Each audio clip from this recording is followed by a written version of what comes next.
సత్యదేవ్ గురించి ఏం చెప్పను. నాకు ఇద్దరు తమ్ముళ్ళు ఉంటే కనుక అందులో ఇంకో తమ్ముడు, మూడో తమ్ముడు సత్యదేవ్.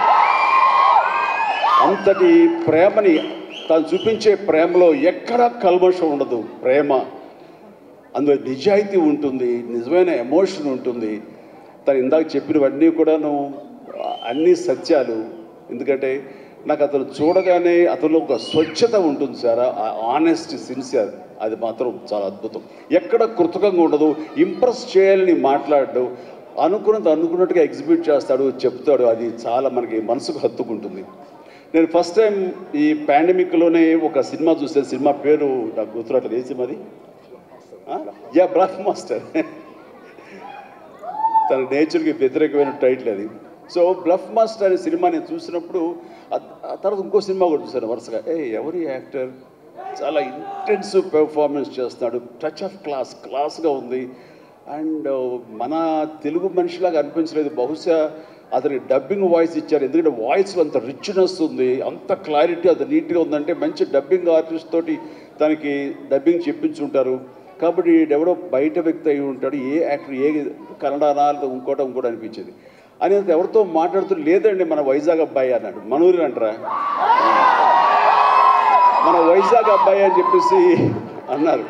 అనేసరికి నిన్న ఒకసారి అతన్ని చూడాలనుకున్నాను, మనం మాట్లాడాలనుకున్నాను. ఎందుకంటే అతనిలో బెస్ట్ యాక్టర్ ఉన్నాడు. మరి అతనికి ఎవరు వెనక నుండి సలహాలు ఇస్తున్నారు, తన లైఫ్ ఎలా మోల్డ్ చేసుకుంటున్నారు నాకు తెలియట్లేదు. ఊరికనే సరదా మాట్లాడదాం అనిపించింది. నాకున్న ఇంప్రెషన్ తనతో షేర్ చేసుకుందాం అనిపిస్తుంది. అంటే వెంటనే ఫోన్ వెళ్ళటం ఏంటి, అప్పుడు ఫ్లాట్స్లో నుంచి అపార్ట్మెంట్స్ బయటికి వచ్చే ప్రసక్తే లేదు. అక్కడ వాళ్ళ యూనియన్ ఏదో ఉంటే కనుక వాళ్ళ స్పెషల్ పర్మిషన్ తీసుకుని అప్పుడు రోడ్డు మీద వచ్చి నన్ను కలవడం జరిగింది. చూడగానే నా పేరు సత్యదేవ్ అండి అది అన్నాడు. అయిన తర్వాత ఓకే వెరీ గుడ్, చాలా బాగా చేస్తాడు. కాసేపు పిచ్చాపడి మాట్లాడుకున్న తర్వాత సార్ ఇక్కడ ఇందాక నాడే అది పచ్చబొట్టు అని కాదు, అది పడ్డ మచ్చ, అది నేల మీద. అది ఎందుకు పడ్డావు ఏంటి అది అంటాను. నేను మీ కొదమసింహం సినిమాలో మీరు రోప్లో జంప్ చేస్తుంటారు, నేను మా డిష్ టీవీ మా యాంటీలో ఉండే వైర్ తోటి అలా జంప్ చేసి కింద పడ్డానండి, అవి దెబ్బ తగిలింది.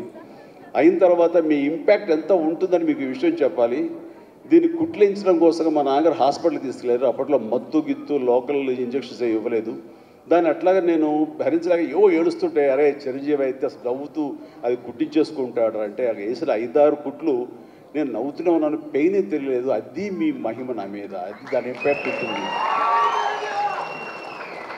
అంటే నేను ఏదైనా మైకువా లేకపోతే ఏంటి, ఎనస్థిషియా లాంటి వాళ్ళ ఏంటి.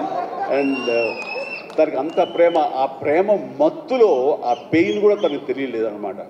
అది చెప్పినప్పుడు చాలా ఇంప్రెసివ్గా అనిపించింది. Such a coincidence. తను ఆ మాట చెప్తున్నప్పుడు దాని వెనకాల నా దగ్గర ఒకే ఒక పెద్ద వాల్ పోస్ట్, పెద్ద పెయింటింగ్ ఉంటుంది. అది కొదమసింహంలో పెయింటింగ్ అనమాట. క్యాప్ అది పెట్టుకుని, సిగార్ నోట్లో పెట్టుకుని, ఇదేనండి ఇది చూసి అన్నాడు. అంటే దాన్ని ఆ ఫోటో ముందు తను మళ్ళీ ఇంకో పిక్చర్ తీసుకుని అలాగే వీళ్ళు అక్కడి నుంచి మా పరిచయం, మా మీటింగ్స్ అప్పుడప్పుడు అనేది చాలా రోజులు ఇప్పుడు ఒకసారి వస్తారంటే రా అని చెప్పడం అలాగా జరుగుతుంది. అంత మంచి యాక్టర్కి సరైన సినిమాలు పడటం లేదు అనేది మాత్రం ఎక్కడ నాకు కొంచెం ఉంది. అంటే హీరోగా ప్రయత్నం చేస్తున్నాడు, హీరో అనేది కాకుండా వెరస్టైల్ యాక్టర్ అనిపించుకోవడంలో మాత్రం తన నటనకి హద్దులు ఎల్లలు లేకుండా చేసుకుంటే మరింత ఉన్నత స్థాయికి వెళ్తాడు. ఆ తర్వాత ఇతను ఏ స్థాయిలో ఉండాలి, ఏ పాత్రలో ఉండాలి, ఏ హీరోగా సెట్ అవ్వాలి ఏంటంటే ప్రేక్షకులు నిర్ణయిస్తారు. దాని ప్రకారం మనం ముందుకు వెళ్ళిపోవచ్చు. అంటూ గాడ్ ఫాదర్లో ఎవరో నార్త్ హీరోస్నో లేకపోతే ఇంకో హీరోస్నో బయట లాంగ్వేజ్ హీరోస్నో తీసుకొస్తుంటే మనకింత పొటెన్షియల్ ఉన్న ఒక ఆర్టిస్ట్ ఉన్నాడు, అతన్ని ఆ క్యారెక్టర్ పెట్టుకుందాం అన్నంటే కొంచెం రెసిస్టెన్స్ వచ్చింది. ఎందుకంటే మనవాళ్ళు అనగానే లోకువ. కానీ అతని పొటెన్షియాలిటీ, అతని టాలెంటు, అది ఎలాగా డెలివరీ చేస్తాడో తెలిసి నాకు ఐఎమ్ వెరీ మచ్ కాన్ఫిడెంట్. ఆ యొక్క నాకు ఎదురుగా నిలబడే పాత్రలో చాలా అత్యద్భుతంగా చేయగలడు అని చెప్పేసి ఆ సినిమాలో నేను చెప్పాను కాబట్టి స్ట్రాంగ్గా ఒప్పుకున్నారు. ఇందాక తను చెప్పినట్లుగా తను అంతకంతగా ఆ దాంట్లో రాణించాడు, మెప్పించాడు, ఒప్పించాడు. ద ఫెంటాస్టిక్ పెర్ఫార్మెన్స్ ఇచ్చి ఆ సినిమా అంత ఎత్తుకు వెళ్ళటానికి, ధీటుగా నాకు నిలబడి చేయడానికి తను కారణం అయ్యాడు. అలాంటి సత్యదేవ్ నా నమ్మకాన్ని నిలబెట్టాడు. ఇందాక అది ఆ మాట తను అన్నప్పుడు మనస్ఫూర్తిగా దాన్ని నేను ఆహ్వానిస్తున్నాను, ఆస్వాదిస్తున్నాను. అండ్ ఇంకా తనకి ఇంకా ఎంతో మంచి బ్రైట్ ఫ్యూచర్ ఉంది. ఎందుకంటే సత్యదేవ్ లాంటి వెరస్టైల్ యాక్టర్స్ మనకి తెలుగులో కరువైపోయారు. తను పరిధిని లిమిట్ చేసుకోకపోతే ఎక్స్పాండ్ చేసుకుంటే బోల్డ్ అని అవకాశాలు తనకు వస్తాయి నేను చూస్తాను కూడా.